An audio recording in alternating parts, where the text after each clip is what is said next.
14 महिनामा चुनाव हुन्छ, 15 महिनामा सरकार बन्छ, यी कता हराउँछन् कता बिलाउँछन्।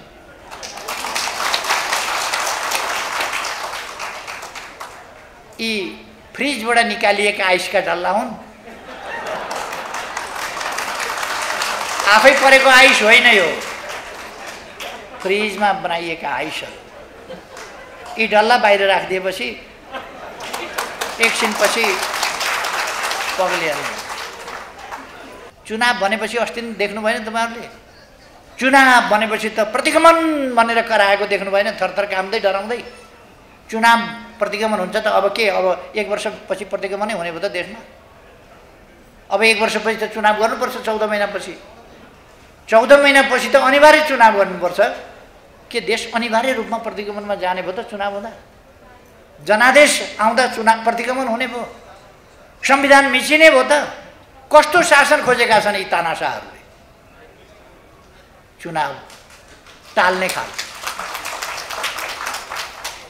तर कुनै पनि हिसाबले चुनाव नगराएर धर छैन।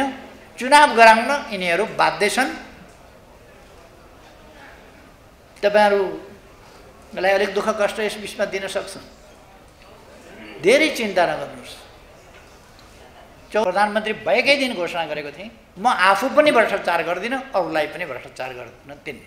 त्यसले भ्रष्टाचारीहरूको मनमा ढ्याङ्ग्रो ठोक्यो। उनीहरूले सबै उस्तै त हुन् नि भनेर कहिले के नाममा उछालेको छ, कहिले के नाममा उछालेको छ, हिलो छापेको छ, यस प्रकारका दुष्प्रचारहरू सबै उस्तै त हुन् नि, तिनले भ्रष्टाचार गरे भने पनि उस्तै त हो नि भन्ने पार्नका लागि त्यो सब हल्ला चलाए।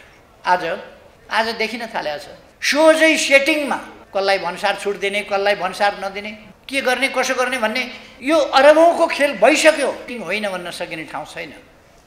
मान्छेहरू खुलेआम भनिराखेका छन्, यो सेटिङ भयो, सञ्चार माध्यमले लेखिराखेका छ, बोलिराखेका छ, सेटिङ भयो भएन भन्ने ठाउँ छैन। 5 पार्टी जनादेश छ, कोही एक्सिड भएको छ, 5 पार्टी, कोही अवैध ढङ्गले दर्ता भएको छ। हामीले साउन 25 गते निकालेका मान्छेहरू सांसद भनेर, केन्द्रीय सदस्य भनेर दर्ता गरेर लगेका छ। निर्वाचन आयोग तमासा गर्छ, सभामुखको मर्यादा नराखेर तमासा गर्छन्। प्रभावित हामी हुनु हुँदैन। हाम्रो काम देशको सेवा गर्ने हो, जनताको सेवा गर्ने हो, कर्तव्यनिष्ठ भएर सेवा गर्ने हो।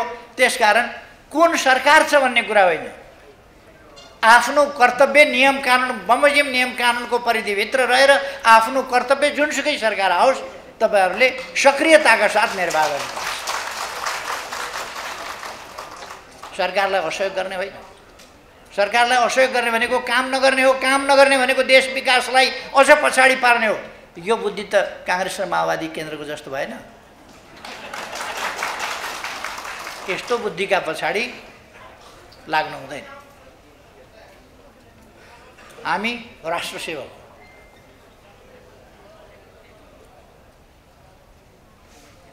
तपाईहरु आफूलाई राष्ट्र सेवक भन्नुहुन्छ र राष्ट्र सेवकको हैसियतले तपाईहरुले कुन पार्टीको सदस्य भनेर सेवा प्रवाह गर्ने होइन। उसले प्राप्त गर्ने सेवा उसको अधिकारको कुरा हो। त्यो सेवा उसलाई उपलब्ध गराउनु तपाईहरुको कर्तव्य हो।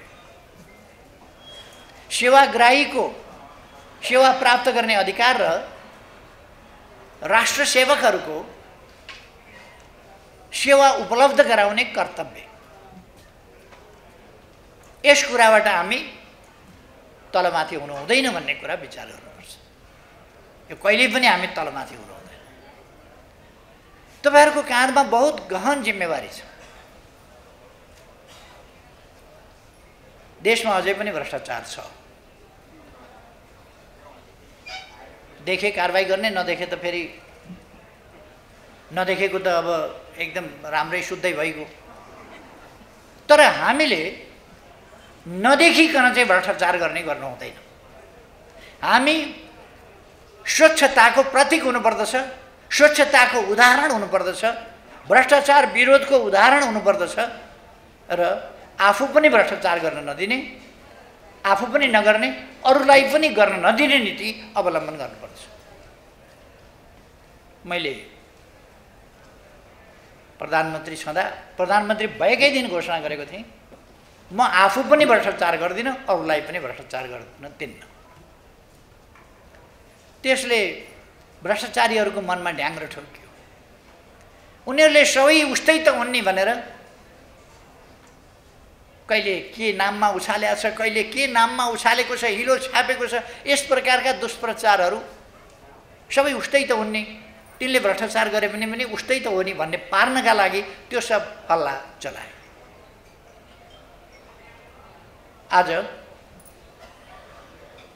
आज देखिन थालेको छ सोझै सेटिङमा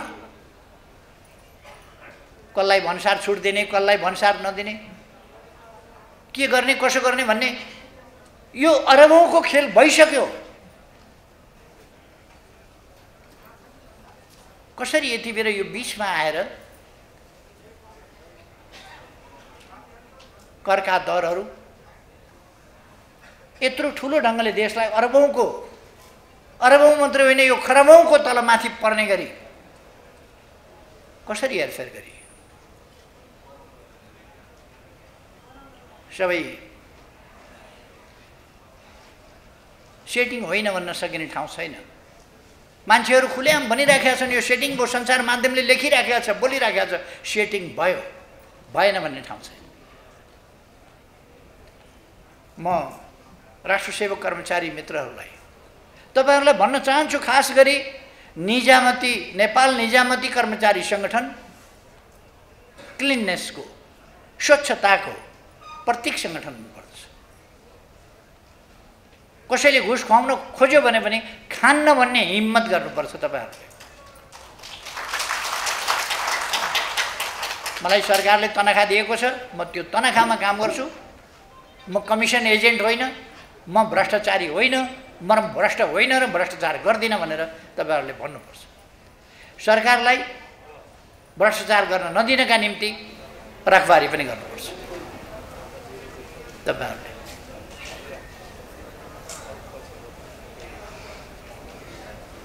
तपाईहरु अब लोकतन्त्र विरोधका तरिकाहरूलाई, शैलीहरूलाई एकदम संयमित ढंगले अगाडि लानुपर्छ।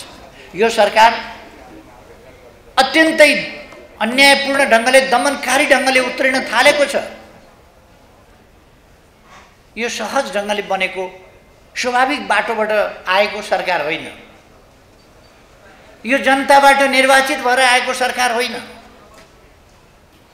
यो देशको सबभन्दा ठूलो पार्टी, देशको सबभन्दा प्रगतिशील पार्टी, अग्रगामी पार्टी, संविधान बनाउन भूमिका खेल्ने पार्टी, अग्रणी भूमिका खेल्ने पार्टी, संविधान बनेपछि त्यसलाई कार्यान्वयन गर्न संरचनागत, नीतिगत, कानुनी सबै आधारहरू तयार गर्ने पार्टी, विकासको लहर सिर्जना गर्ने पार्टी, पुनर्निर्माणका काममा अत्यन्तै तीव्र वेगले अगाडि बढाउने पार्टी, यस्तो पार्टी यसलाई ढाल्नका निम्ति अहिले कुनै सहज प्रक्रिया भएको छ र? भन्नुस् त 5 पार्टी अरे, 5 पार्टी जनादेश छ, कोही एक्सिड भएको छ, 5 पार्टी, कोही अवैध ढंगले दर्ता भएको छ। हामीले साउन 25 गते निकालेका मान्छेहरू सांसद भनेर, केन्द्रीय सदस्य भनेर दर्ता गरेर लगेका छ। निर्वाचन आयोग तमासा गर्छ, सभामुखको मर्यादा नराखेर तमासा गर्छन्। यस विषयमा म अहिले जान चाहन्न धेरै, तर यो सरकार स्वाभाविक ढंगले आएको होइन। यो बडो विचित्र ढंगले, असंवैधानिक ढंगले सरकार जन्मिने ठाउँमा होइन, यो अनौठो ढंगले परमादेशबाट आयो। संसदबाट प्रधानमन्त्री छानिएन, प्रधानमन्त्री नियुक्त हुने रीत पुगेर होइन, परमादेशबाट प्रधानमन्त्री छानियो, परमादेशबाट सरकार बन्यो। र यो अस्वाभाविक ढंगले, अस्वाभाविक उद्देश्यका साथ त्यसका लागि बनेको सरकार, त्यस कुरालाई हामीले एका राख्नुपर्छ। र यो अत्यन्तै गैर जिम्मेवार, यो जनताप्रति उत्तरदायी सरकार होइन, गैर जिम्मेवार। फेरि जनताका बिचमा जानुपर्छ भन्ने चुनाव भनेपछि अस्ति नै देख्नु भएन तपाईँहरूले? चुनाव भनेपछि त प्रतिगमन भनेर कराएको देख्नु भएन? थरथर काम्दै डराउँदै चुनाव प्रतिगमन हुन्छ त अब के? अब 1 वर्षपछि प्रतिगमनै हुने भयो त देशमा? अब 1 वर्षपछि त चुनाव गर्नुपर्छ, 14 महिनापछि। 14 महिनापछि त अनिवार्य चुनाव गर्नुपर्छ। के देश अनिवार्य रूपमा प्रतिगमनमा जाने भयो त चुनाव हुँदा? जनादेश आउँदा चुनाव प्रतिगमन हुने भयो? संविधान मिचिने भयो त? कस्तो शासन खोजेका छन् यी तानाशाहहरूले? चुनाव टाल्ने खाल। तर कुनै पनि हिसाबले चुनाव नगराएर धर छैन। चुनाव गराउन यिनीहरू बाध्य छन्। तपाईहरुलाई अलिक दुःख कष्ट यस बिचमा दिन सक्छन्।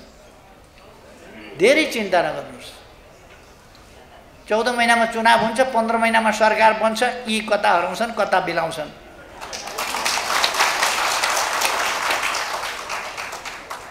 यी फ्रिजबाट निकालिएका आइसका डल्ला हुन्। आफै परेको आइस होइन यो, फ्रिजमा बनाइएका आइसहरू। यी डल्ला बाहिर राखिदिएपछि एकछिनपछि पग्लिहाल्छ। त्यसकारण धेरै चिन्ता गर्नु पर्दैन। आफ्ना सही र महान उद्देश्यमा अगाडि बढ्नुहोस्। म साथीहरूलाई त्यो आग्रह गर्न चाहन्छु, महान उद्देश्यमा अगाडि बढ्नुहोस्। कर्मचारी तन्त्र स्वच्छ हुनुपर्दछ, सेवा प्रदायक हुनुपर्दछ र सक्रिय हुनुपर्दछ। स्वच्छ सक्रियतापूर्वक सेवा प्रदाय गर्ने त्यस्तो यो संस्था हो कर्मचारी तन्त्र। त्यो संरचना हो र त्यसको स्वच्छताको सेवा प्रवाह गर्ने, सबभन्दा प्रभावकारी ढङ्गले सेवा प्रवाह गर्ने तपाईहरु हो, तपाईहरुको संगठन हो। यसले नमुना बन्नुपर्दछ, आदर्श बन्नुपर्दछ हरेक कोणबाट। सेवाग्राही तपाईका आउँदा यो नेपाल निजामती कर्मचारी संगठनको कर्मचारी रहेछ क्यार भन्ने कुरा तपाईका आउँदा थाहा पाउनुपर्छ। फाइल रोकिएन, पैसाको आश गरिएन, पैसा खोजिएन, भोलि आउनु भनिएन। 5 मिनेट पर्खिएर पनि आज समय सिद्धियो भन्नको सट्टा 5 मिनेट पर्खिएर पनि त्यो काम गरिदिएर भोलि आउनु भनेको गाउँबाट आएको सर्वसाधारणलाई सजिलो कुरा छैन। फेरि एक रात थप होटलमा बस्नु पर्यो, फेरि 2 छाक थप खाना खाने खर्च गर्नु पर्यो। उसले सजिलोसँग त्यो पैसा ल्याएको हुँदैन। त्यो कुरालाई, त्यस मर्मलाई हामीले बुझेर, गरिबका मर्मलाई बुझेर हामीले सेवा प्रवाह गर्नुपर्छ। तपाईहरुको आफ्नो निजामती कर्मचारीहरूको हक हितका प्रश्नहरू, वृत्ति विकासका प्रश्नहरू, तपाईं माथि कुनै ज्यादती अन्याय हुन नपाओस् भन्नका लागि गर्नुपर्ने कामहरू, यसका निम्ति तपाईहरुले चराएको हुने, आवाज उठाउने र सबभन्दा बढी आधिकारिक ट्रेड युनियन मार्फत सरकारसँग डिल गर्ने, सरकारलाई उपयुक्त ढङ्गले प्रस्ताव राखेर दबाब दिने। कहिले कहिले उपयुक्त सरकार भयो भने साधारण दबाब दिँदा ध्यानाकर्षण गर्दा पुग्छ।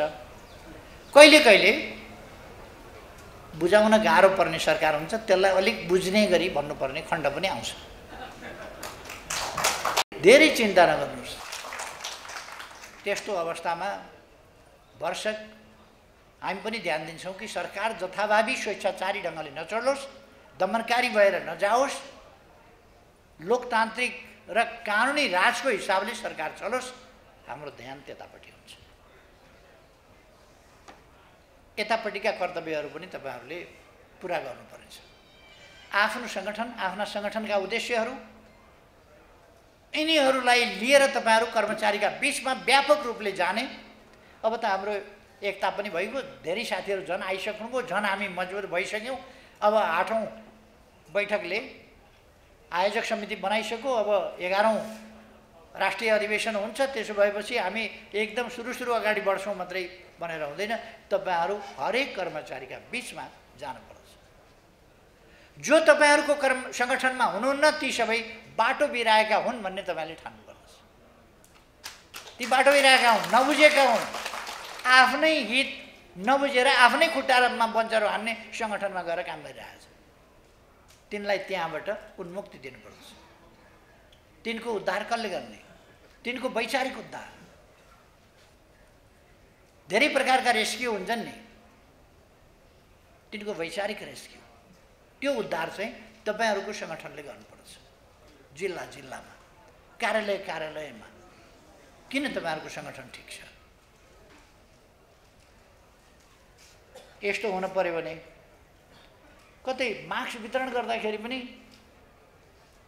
यस्तो सुरु गरिसकेका छन् कतिपय ठाउँमा कि पार्टीको चिन्हको मास्क कर्मचारीले लगाउनै पर्ने, त्यस्तो पनि वितरण गर्न थालेको छ। यस्ता कुराहरूलाई हामीले सोझै अस्वीकार गर्नुपर्दछ र त्यो हटाउनु पर्दछ। कुनै पनि कर्मचारीलाई करकाप दबाव कुनै प्रकारकोले आफ्नो सङ्गठनमा ल्याउनु हुँदैन।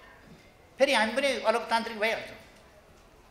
विचारले कन्भिन्स गरेर होइन, कुनै प्रकारको दबाब दिएर। हुनसक्छ कुनै ठाउँमा हामीभन्दा मातहतमा कुनै कर्मचारी होला, त्यसो भने उसलाई दबाब दिने जस्ता खालको कामहरू दबाबबाट होइन, स्वेच्छाको विषय बनाउनुपर्छ। हाम्रो सङ्गठनमा प्रवेश गर्ने कुरा, शरिक हुने कुरा, सङ्गठित हुने कुरा छनौटको विषय हुनुपर्दछ। कर्मचारीहरू छनौटको विषय, रोजाइको विषय हुनुपर्दछ। हाम्रा विचार, हाम्रा व्यवहारहरूले, हाम्रा मान उद्देश्यहरूले ती उद्देश्य विचार र व्यवहारबाट आकर्षित गरेर नै हामीले उनीहरूलाई सङ्गठित गर्नुपर्छ।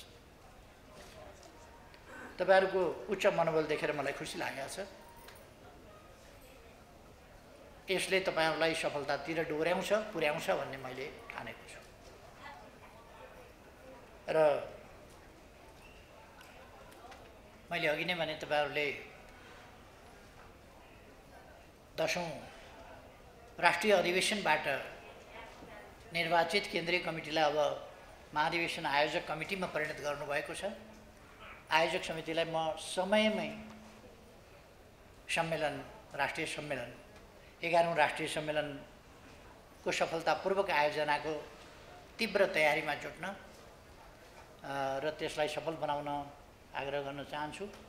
तपाईँहरू त्यसमा जानुहोला। तपाईँहरूका प्रस्तावहरू मलाई धेरै राम्रो लागेको छ। ती प्रस्तावहरूलाई तपाईँहरूले कार्यान्वयन गर्नुपर्नेछ, त्यसमा जुट्नुहोला भन्ने मलाई लाग्छ। तपाईँहरूले एकता गर्नुभएको छ, एकतामा साथीहरू समाहित हुनुभएको छ। यो सिलसिला एउटा सुरुवात हो भन्ने कुरा ठान्नुपर्दछ। थुप्रै अझै पनि बाहिर हुनुहुन्छ कर्मचारीहरू, उहाँहरूलाई समावेश गर्दै जाने नीति त्यो अख्तियार गर्नुपर्दछ र अरूलाई पनि समेट्दै जाने। केही मान्छेहरूले कर्मचारीहरूलाई अल्मल्याउने, भड्काउने अथवा गुमराह गर्ने काम गरिराखेका छन्। तिनीहरूका